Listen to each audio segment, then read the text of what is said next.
Watch this.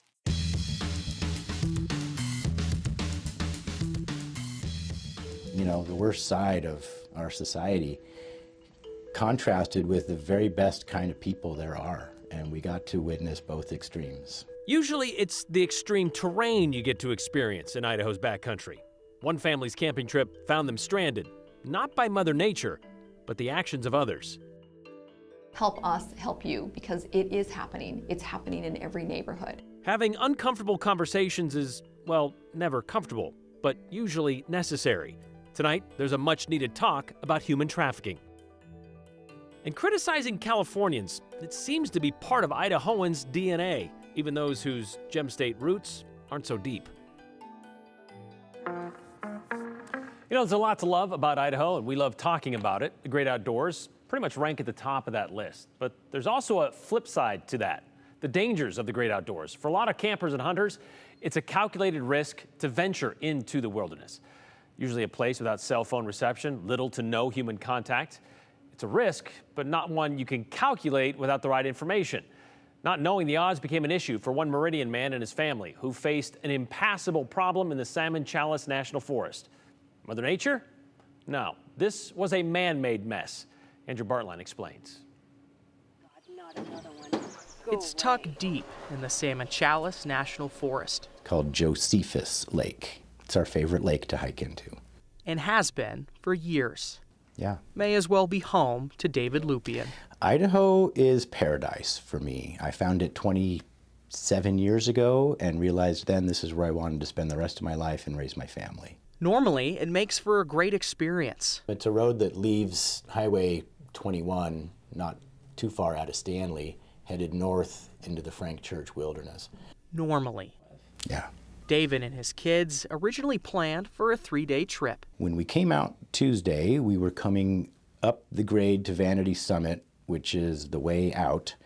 And before we reached the summit, we ran into a road crew, which had removed the road with a 10 or 15 foot deep hole to install a culvert. And they told me this was a 3-day job and they were on day 2 and that it should be done the next day and that I needed to turn around and get back down the mountain and go out another way.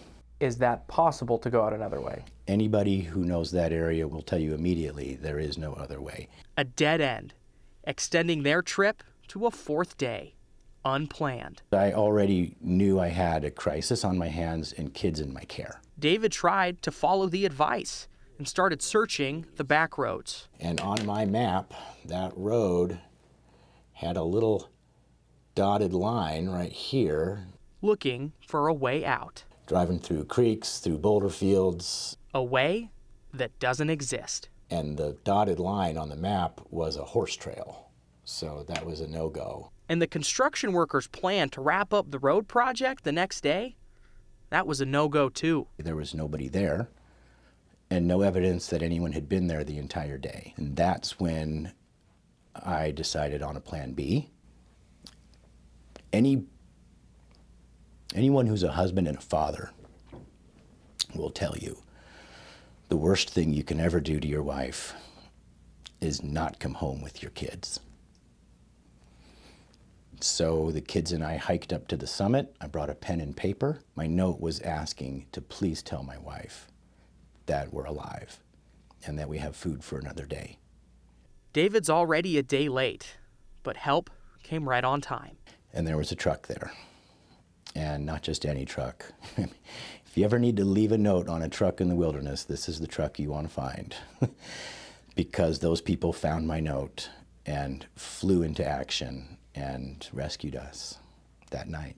It was a couple on a day hike at a summit they hadn't been to in years. Was there any sign that led you to believe that the time you're going to be there, there's going to be a problem getting out? No. There's systems that are supposed to be in place to prevent this from happening, and those systems all broke down. Not that it was easy, and not that we're excited about this, but it could have been an even worse outcome. And that's what I want to make sure never happens in our state. Since this event, David bought a satellite phone, and he said his family was not alone. Another family was stranded on that dead-end side of the same road, too.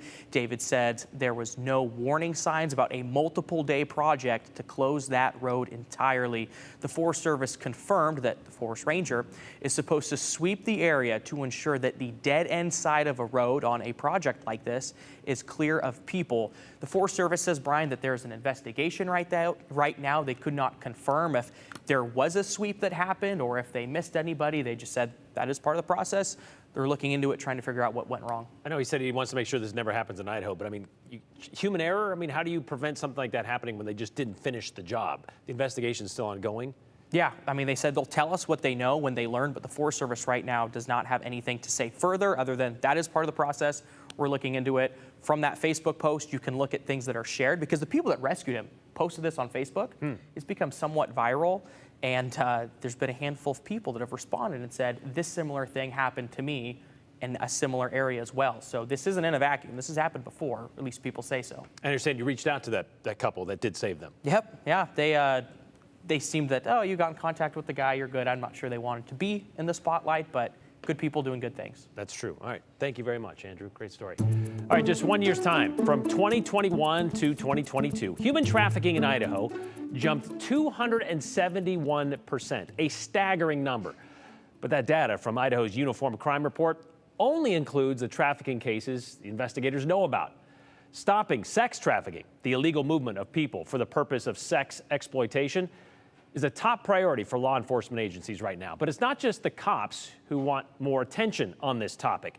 In fact, there's an event tonight that wants to highlight how prevalent this crime here is in Idaho. And Joe Parrish, you spoke to those organizers. I did, and I want to be very clear. There's a lot of organizations that are taking on this problem, but we're just going to highlight one of them, and really because of dangerous statistics that we're going to share with you. A 2021 National Human Trafficking Hotline report, for example, from the state of Idaho, the data, it shows that sex trafficking is the most prevalent, accounting for 78% of all trafficking cases. And statistics like that are why groups like Idaho COBS, Community Outreach Behavioral Services, they're hosting community education events about trafficking, and they're trying to fight child trafficking in your neighborhood. And that is the title of their event that they're hosting tonight in Nampa.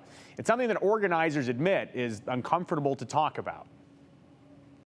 What do you know about human trafficking? Does it happen here? Is it common? National data collected by Polaris in 2021 showed 10,359 situations of human trafficking were reported to the United States National Human Trafficking Hotline, and that includes 16,554 individual victims. A window into Idaho specifically.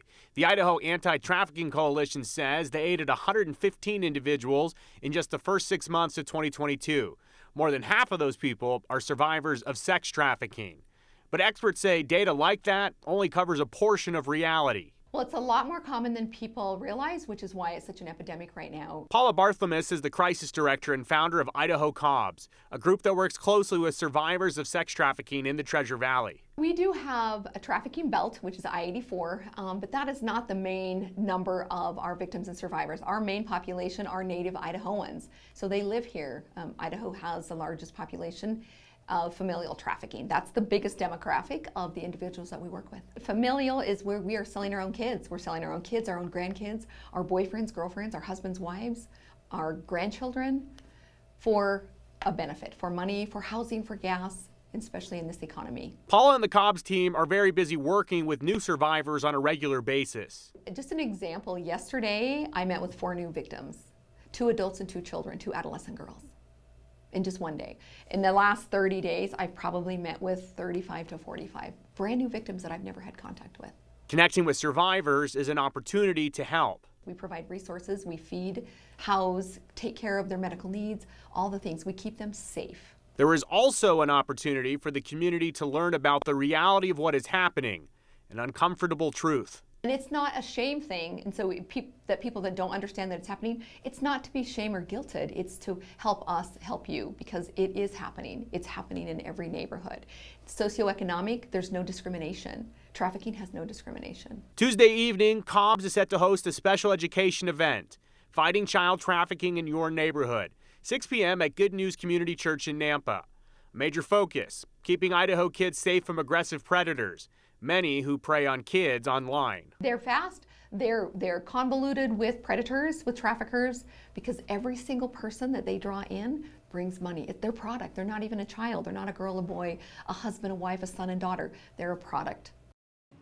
So, of course, this isn't a new problem to Idaho or the United States, but there is renewed interest in it. And Brian, one of the things that organizers and a lot of organizations are talking about, not the politics of it, but The Sound of Freedom, the movie about sex trafficking. And that is an example of international sex trafficking, which is a problem, and it is something that happens. But movies like that, movies like Taken, those are Hollywood examples of these really high-level, big organizational, massive conspiracies. There's also things happening in our own backyard here in the Treasure Valley that start as very simple things. A high schooler gets involved in what they think is maybe just trading sex for drugs, and they don't see that as sex trafficking. That's one thing that leads to another. So it is a very serious topic, and there's a lot of nuance to it. I think it might open a few eyes when she mentions the familial aspect of that and the localization of that. People selling them, as you said, just for everyday items they may need because they need it, but that's the way they handle it. And a lot of the victims and survivors that groups like Cobb's will talk with, they'll find women that say, well, I was just working in prostitution. Well, that's still part of sex trafficking and women that get trapped in those situations. Men as well, by the way. True. It goes both ways. Thanks, Joe. The June 29th decision by the U.S. Supreme Court to remove race as a factor in college admissions, basically striking down affirmative action, had little impact on how Idaho's institutions of higher learning accept students. Thanks to a law passed in 2020, Idaho is one of 9 states that already outlaws race as criteria for admission. All of Idaho's colleges and universities say who gets in and who doesn't is based solely on academic achievement. Well, yesterday, the U.S. Department of Justice, both Departments of Justice and Education, together, they released guidance on how colleges and universities can still consider race in their admission decisions to still achieve racial diversity on campus. For example, a university could consider applicants' explanation about what it means to him to be the first black violinist in his city's youth orchestra, or an applicant's account of overcoming prejudice when she transfers to a rural high school where she was the only student of South Asian descent. All those things, both those things can be considered. But even that guidance had the same impact on Idaho schools as the SCOTUS ruling of, a little more than a month ago, which is nearly none, or about equal to the percentage of Pacific Islanders enrolled at Boise State University.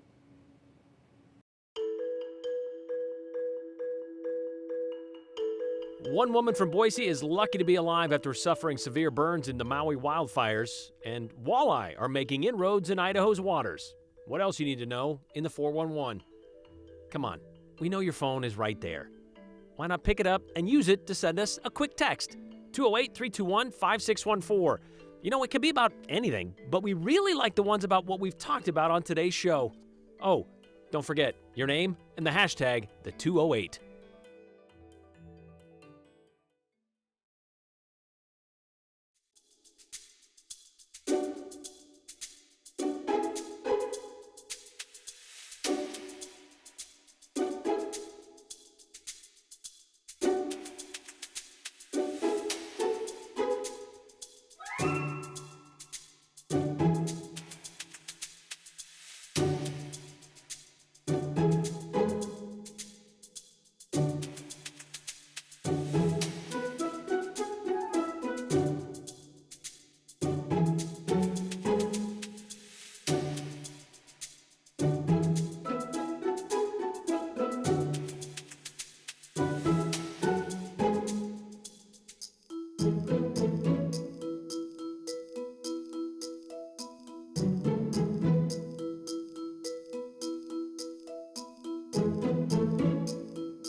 Several other notable news items going on in and around the 208. We have it all on the 411. Here's Morgan Romero. New documents are giving us new information about the beating death of a 44-year-old Caldwell man. They detail how Kyle McGinnis and Richard Lane allegedly broke into Jeremy Jones' home on College Avenue in Caldwell. They started beating Jones with a BB gun that looked like a sawed-off shotgun, and they apparently were recording it on a GoPro. That's according to new court documents. A woman in the home heard the commotion and grabbed her gun. The court filing says she shot at the men, then locked herself in a bathroom. McGinnis and Lane left and later went to a hospital with gunshot wounds. However, a Caldwell police officer found the GoPro inside the suspect's car.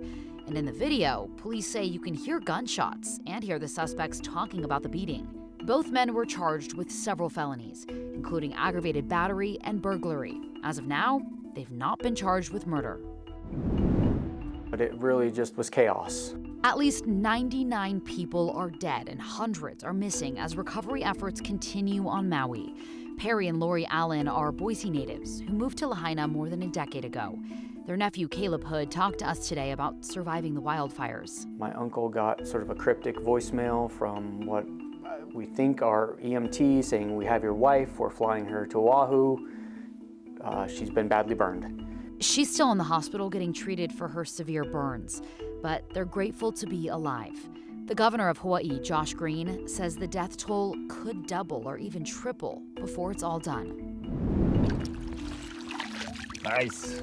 Attention anglers. Idaho Fish and Game says there are more reports of walleye in Hell's Canyon Reach of the Snake and Salmon River than there have been in a while.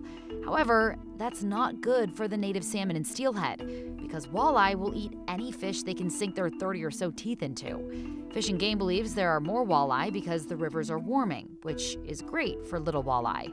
The fish lay more than 57,000 eggs a year, so the population can rise rapidly. So, walleye are not catch and release right now. Catch them and report them to the agency's Lewiston regional office so they can track them. From the surf, sort of, to the turf, sort of. The 98th annual Caldwell Night Rodeo opens its chutes tonight at the Canyon County Fairgrounds. And it's first responder family night. Hopefully they won't be needed and can just enjoy some barrel racing, some steer wrestling, and all the roping and riding stuff. And if you can't make it tonight, don't worry. The rodeo runs through Saturday.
Any picture looks better if it looks cooler, so I enjoyed that one. Look at this for the high temperature so far. In our 4 o'clock hour, we got up to 101, and it's gained another 2 to 3 degrees here in just the past half hour or so, and so you can see we're really getting hot. That means this year we have had 9 days of 100 degree plus. That's counting today. We've had 9 days this year of 100 degrees or above. We had no 100s in June. This is the first time in August.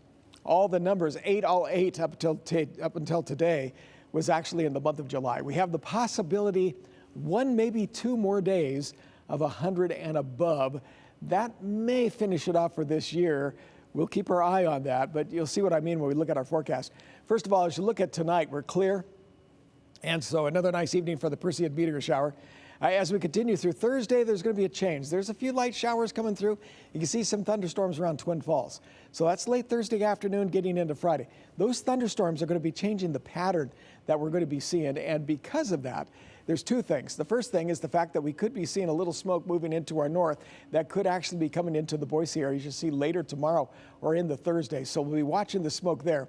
The next thing that it will do is these thunderstorms that will come up here from the south will change the pattern, not just for the smoke, but that's a little not as hot air. I was going to say cooler air, but not as hot. So anticipating the temperature actually to drop somewhat. If you look at the 7-day forecast, there's the 103 for tomorrow, could be warmer. Now the record for tomorrow is 103. So we could be breaking that. And then as we get into next week with some of those thunderstorms, look how these temperatures start to drop. They're going to be down into the 80s. Wonderful. You know, typical southern Idaho Sunday over the weekend. Temperatures warm enough to go out and enjoy some of what Lucky Peak has to offer. Took a family out there, and while looking for a parking spot, something caught my eye. It was this Toyota Camry with some white writing on the back window. Rental, it said, #native. And they felt the need to do this, I'm guessing, because of the California license plate attached to the car. They felt the need to let people know, hey, I'm not one of those people, I'm one of you. So like, this is what it's come to. And this worry that someone might attack you or your car because you live in a free country with the ability to travel to and from any of our states, regardless of what piece of metal is screwed onto the back of it. But again, this is nothing new, this Idaho acrimony toward Californians. According to a Washington Post story from more than 40 years ago, anti-California attitude was, well, just as aggressive as it is today. Dateline, Idaho, December 1979. To most Idahoans, a plague of locusts is Californians. The Gem State's animosity toward anything originating in the Golden State goes so far back. In the Washington Post story, I-84 was still known as I-80. It points out Idaho's proud natives have their own language for newcomers from the West, crossing the state line in overloaded swaying station wagons and motorhomes. Old-timers call them goats. The new generation calls them CBs, or California bastards.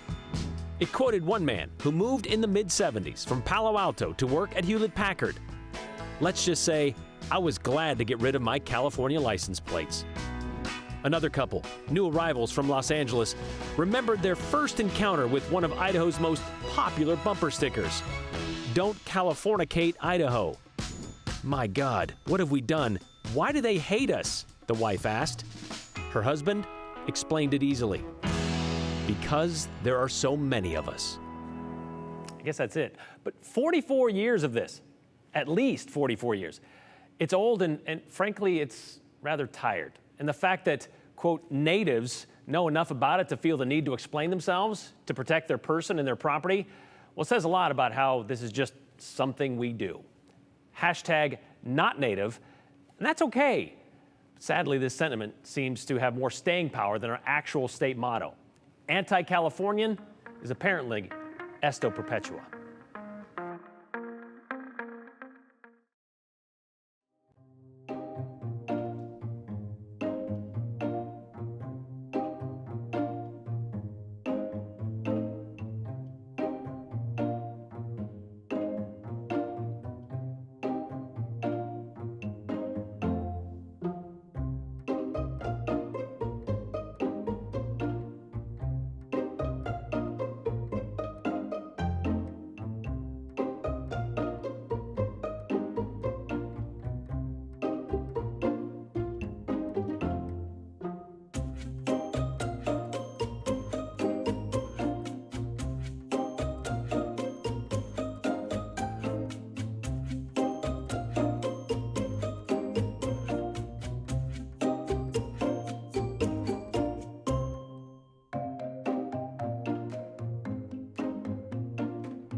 All right, let's get to your comments for today. Like this one here from Dave in Meridian was curious as to why we have to have a nonprofit that, no, this is different. This is such a travesty. But the concerned citizens choose to waste their energy on libraries and stopping abortions. That is interesting when it comes to human trafficking. This one is, per the 411, I for one am glad we have them here. They're tasty and a fun fish to catch and eat. That's Christy from Melba. I've heard the same thing. They're very tasty, but they want you to eat them because, well, they tend to eat all the other fish, the native ones especially. So get them out of our waters.